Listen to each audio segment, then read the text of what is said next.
Le RSI est probablement l'indicateur le plus utilisé au monde, mais c'est aussi celui que 90% des traders utilisent de travers. Sur achat, sur vente, on achète, on vend et on se fait défoncer. Et aujourd'hui, je vous montre comment moi je l'utilise après 6 ans d'expérience de trading sur le Nasdaq et pourquoi la plupart des informations que vous voyez en ligne sont soit fausses, soit incorrectes concernant le RSI. Alors le RSI, c'est un indicateur qui a été créé dans les années 1980 et on le retrouve gratuitement sur TradingView. Comme vous pouvez le voir, je l'ai configuré en 21 périodes. C'est un oscillateur qui oscille entre 0 et 100. Jusque-là, rien de compliqué. Donc comme vous pouvez le voir sur TradingView, pourquoi est-ce que je l'ai configuré en 21 périodes et non en 14 périodes? Parce que oui, quand vous tapez RSI Relative Strength Index, donc indice de force relative, on retrouve un RSI 14 périodes avec une moyenne mobile. Mais pour moi, avec mon expérience en trading, la moyenne mobile, il faut tout de suite l'oublier et le 14 périodes sera un peu trop dynamique et vous donnera forcément des faux signaux.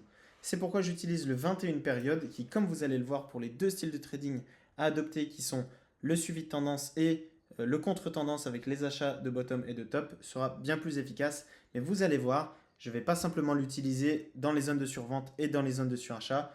Je vais vous créer une petite stratégie que je vous présenterai à la fin de la vidéo. Alors pour la première partie de cette vidéo, je vais vous présenter comment définir une tendance avec le RSI 21 périodes. Pour ça, c'est très simple. Le RSI, il suffit d'afficher en grand la zone des 50.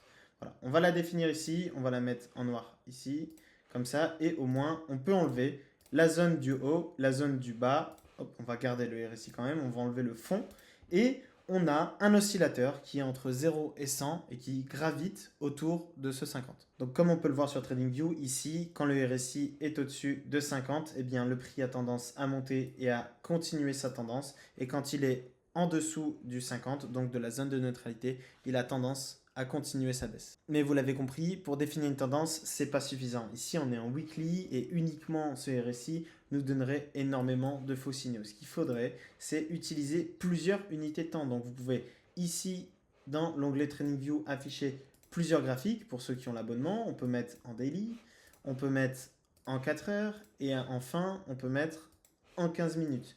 Et on peut se dire que quand les 3 sont corrélés, enfin les 4, alors la tendance sera tout de suite beaucoup plus claire. Et vous allez pouvoir affiner vos positions comme ça. Pensez à utiliser plusieurs unités de temps et n'oubliez pas la zone de neutralité. Et maintenant, je vais vous présenter le RSI sous une autre forme, le contre-tendance. Pour définir le contre-tendance, c'est simple. Cette fois-ci, on n'a plus besoin de la zone de 50, on a besoin de la zone 30 et de la zone 70.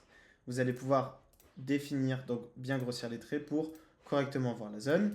Et ici, quand le prix arrive sous la zone des 30, on va généralement avoir un marché en survente puisque le mouvement pour arriver en dessous de 30 a été important. Ça va surtout fonctionner sur les grosses unités de temps puisque le marché est globalement haussier. Vous pouvez voir ici que quand en daily, par exemple, le RSI passe sous les 30, eh bien, il a tendance à avoir un petit rebond par la suite. Mais en basse unité de temps, vous allez voir que vous allez avoir énormément de faux signaux. Et concernant les grosses unités de temps, si vous cherchez les zones de surachat, donc pour chercher des ventes, aller à contre le mouvement, eh bien, ça va être au-dessus des 70. Mais là, encore une fois, attention à l'unité de temps que vous utilisez. C'est surtout vrai, ça va être plus vrai pour des plus petites unités de temps que pour des grosses unités de temps, en l'occurrence, pour chercher des ventes.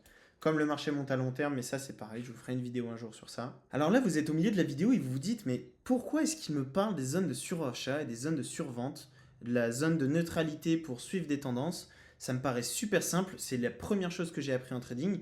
Qu'est-ce qu'il m'apporte comme expérience avec les années? Eh bien, c'est une excellente question, mais j'avais besoin de définir les bases, notamment pour les plus débutants de cette chaîne, et on va construire ensemble une petite stratégie qui, vous allez voir, en mêlant plusieurs unités de temps et plusieurs stratégies du RSI, vont permettre d'avoir un bon win rate. Donc voilà, pour construire la stratégie, on va avoir besoin de plusieurs unités de temps. Donc le weekly, le daily, le 4 heures et le 15 minutes. Donc bien important, pour avoir les 4 onglets sur TradingView, il faut que vous alliez sur le petit onglet là, cliquez sur 4 et que vous affichiez 4 unités de temps. Dans les 4, on va utiliser uniquement le RSI. Donc pour construire la stratégie et pour comprendre la logique de la stratégie, il va falloir d'abord comprendre une règle des marchés qui est plus on réduit l'unité de temps, plus le bruit est important.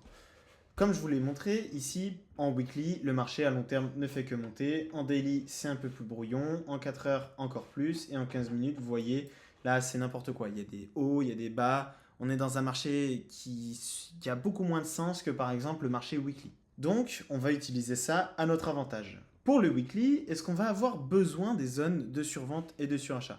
À mon sens, non. Pourquoi on ne va pas en avoir besoin? Étant donné que le marché suit une tendance long terme, on va se contenter d'avoir un filtre. On achètera quand le marché est haussier dans la zone au-dessus de 50.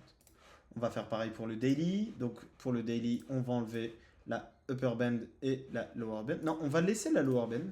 On va laisser la base, la zone basse, étant donné qu'elle nous permettra peut-être de définir des zones de rebond à court terme. On va voir ça tout de suite.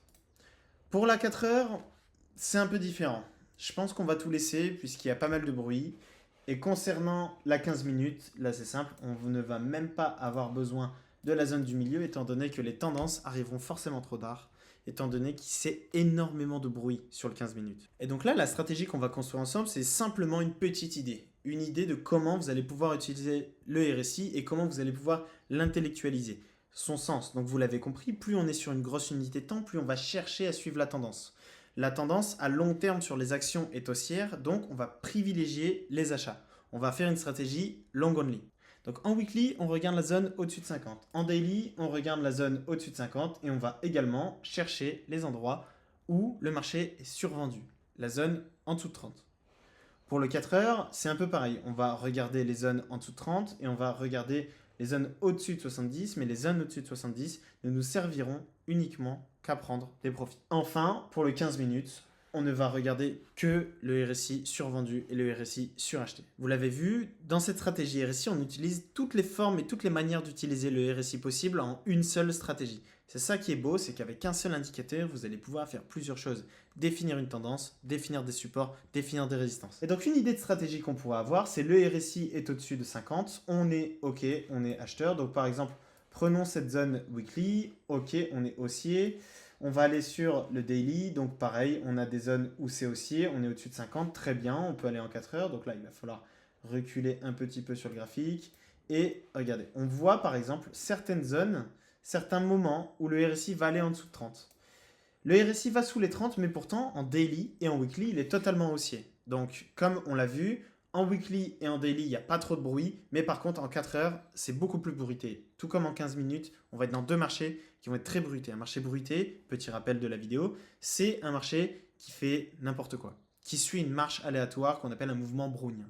Mais en tout cas, c'est un marché qui va soit en range ou alors être un peu aléatoire, vous voyez. Mais dans ce aléatoire, il y a une vérité, il y a un edge, donc un avantage statistique à exploiter, notamment celui d'utiliser plusieurs unités de temps. C'est ça qui est bien avec les marchés financiers. Si vous n'utilisez qu'une seule unité de temps, vous faites une erreur, c'est une erreur. C'est d'ailleurs pour ça que dans le Discord de YouTube, qui est 100% gratuit, je pose des analyses du jour avec plusieurs unités de temps et plusieurs billets, plusieurs indicateurs, dont d'autres que je ne vous ai pas encore présenté, comme le VIX, ma manière d'utiliser le VIX. Mais si vous rejoignez le Discord, vous allez très facilement comprendre. J'explique tout. Et encore une fois, je n'ai rien à vendre. Le lien est en description.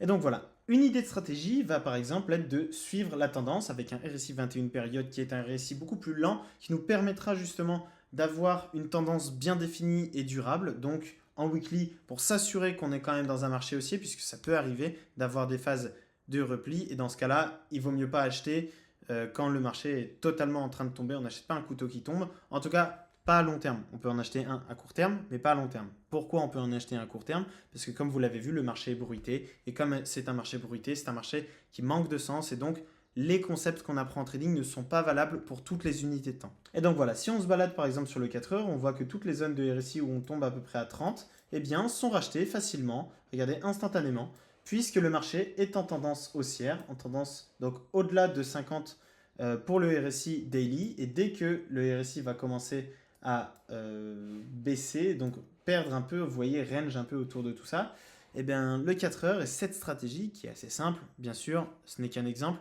et ceci n'est pas un conseil en investissement, mais c'est une idée pour vous développer une stratégie. Vous allez pouvoir par la suite basculer sur du 15 minutes, où on voit que les gros excès sont très souvent corrigés exactement de la même manière, mais toujours se fier à la tendance de long terme. En ce moment, par exemple, on est dans une tendance qui est pas très clair étant donné qu'on baisse, on monte, vous voyez, on oscille une bougie au-dessus, une bougie en dessous du RSI 50. C'est pas forcément un moment très opportun pour trader cette stratégie. Étant donné qu'il y a beaucoup de bruit, il faut mieux attendre un contexte de marché beaucoup plus clair ou alors se concentrer sur des achats et des ventes de manière bruitée, donc sous la forme d'un mouvement brownien, comme je vous l'avais dit. juste avant. Et voilà, c'est tout pour la présentation du RSI, j'espère vous avoir apporté de la valeur. N'hésitez pas à rejoindre le Discord et me mettre un commentaire, un pouce, vous abonner et me dire ce que vous voulez voir comme vidéo.